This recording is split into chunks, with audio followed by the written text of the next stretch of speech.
వాస్తవం ఉంది. No doubt. ఆయన అసలు ఎట్టి పరిస్థితిలో తప్పు పట్టడానికి కూడా లేదు. ఉమ్, క్షేత్రస్థాయిలో ఎలా ఉందనేటువంటి అంశాన్ని శివప్రసాద్ గారు చెప్పారు.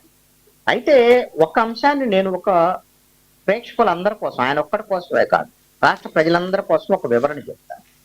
ఏమండి, ఈ ప్రభుత్వం వచ్చిన తర్వాత కక్ష సాధింపుకు పాల్పడుతోంది అని భావిస్తున్నాను అని ఆయన చెప్పారు. ఇది వద్దండి అని అంటారు.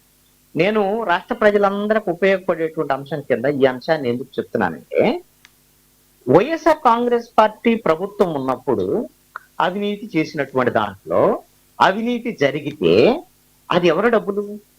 ప్రజలకు సంబంధించినటువంటి డబ్బు కదా. వేల కోట్ల కుంభకోణాలు జరిగితే వాళ్ళు వైఎస్ఆర్ కాంగ్రెస్ పార్టీ వాళ్ళు కాబట్టి, ప్రతిపక్షం వాళ్ళు కాబట్టి వదిలిపెడదామా? లేదు అంటే తప్పు ఎవరు చేసినా సరే ఖచ్చితంగా వాళ్ళని అరెస్ట్ చేయాల్సిందే, జైలుకు పంపాల్సిందే అని అందామా? ఒకవేళ అలాగ తప్పు చేసినటువంటి వాళ్ళని అరెస్ట్ చేసి జైలుకు పంపితే ఎవరికి మేలు జరిగేది? రాష్ట్ర ప్రజలకు కదా. రాష్ట్ర ప్రజాధనం దుర్వినియోగం కాకుండా ఉంటది కదా. ఇంకొకసారి ఇలాంటి కరప్షన్ చేయాలంటే భయపడేదానికి అవకాశం ఉంటుంది కదా. అందుకని ఎవరు తప్పు చేసినా అరెస్టు చేయాల్సిందే అనే ధోరణి మనకు ఉండాలండి. ఇప్పుడు తెలుగుదేశము, జనసేన, బీజేపీ కూటమి ఉంది. వైసీపీ వాళ్ళు తప్పు చేశారు కాబట్టి గతంలో వాళ్ళని అరెస్ట్ చేశారు. ఇప్పుడు కూటమి ప్రభుత్వంలో ఏమైనా తప్పులు జరిగినాయి అనుకోండి, రేపొద్దున వైసీపీ అధికారంలోకి వచ్చింది అనుకోండి, వాళ్ళు కూడా ఇప్పుడు కూటమి ప్రభుత్వంలో ఎవరు తప్పులు చేశారో, అక్రమాలు చేశారో, అవినీతి చేశారో వాళ్ళ మీద కూడా చర్యలు తీసుకోవాలి. ఇది ఒక కంటిన్యూస్ ప్రాసెస్. తప్పు చేసిన ప్రతి వాళ్ళు అరెస్టు కావాల్సిందే, జైలుకి వెళ్లాల్సిందే. ఇది ఎవరికి? రాష్ట్ర ప్రజలకు మంచిదండి. ఇది వైఎస్ఆర్ కాంగ్రెస్ పార్టీ వల్లే రాష్ట్ర ప్రజల్లో భాగమే. 40% ఓట్లు వేశారు. వాళ్ళు కూడా రాష్ట్ర ప్రజల్లో వాళ్ళే, ఓటర్లకు కూడా. మన డబ్బు అది, ప్రజల డబ్బు. ప్రజల ధనం దుర్వినియోగం అయితే, అక్రమాలు చేస్తే, అవినీతి చేస్తే ఖచ్చితంగా ఆ విధమైనటువంటి అవినీతిని అరికట్టాలి, అరెస్ట్ చేయాలని కోరుకోవాలండి ప్రజలు. అందుకు నేను ఒక ఉదాహరణ చెప్తానండి.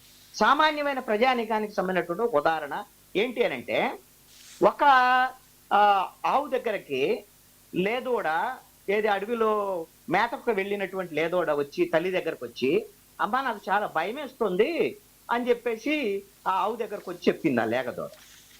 ఎందుకు నీకు భయం ఎందుకు వస్తుందనంటే, నేను మేయటానికి వెళ్తే అడవిలో ఒక పులి, సింహం భీకరంగా పోరాటం చేసుకుంటున్నాయి, కొట్లాడుకుంటున్నాయి అని చెప్పేసి చెప్పింది.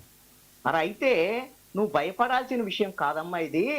నువ్వు స్వేచ్ఛగా మేత మేయటానికి పరిస్థితులు ఇప్పుడు అనుకూలంగా ఉన్నాయి, నీకే ప్రమాదము ఉండదు.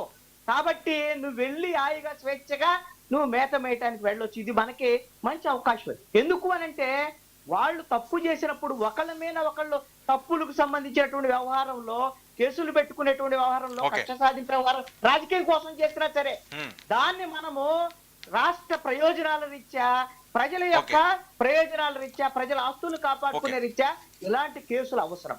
రెండో అంశం శివప్రసాద్ గారు చెప్పినటువంటి ఒక్క అంశంలో నేను కూడా ఏకీభవిస్తా. ఒక్కసారి కాల్ తీసుకుండి ఇది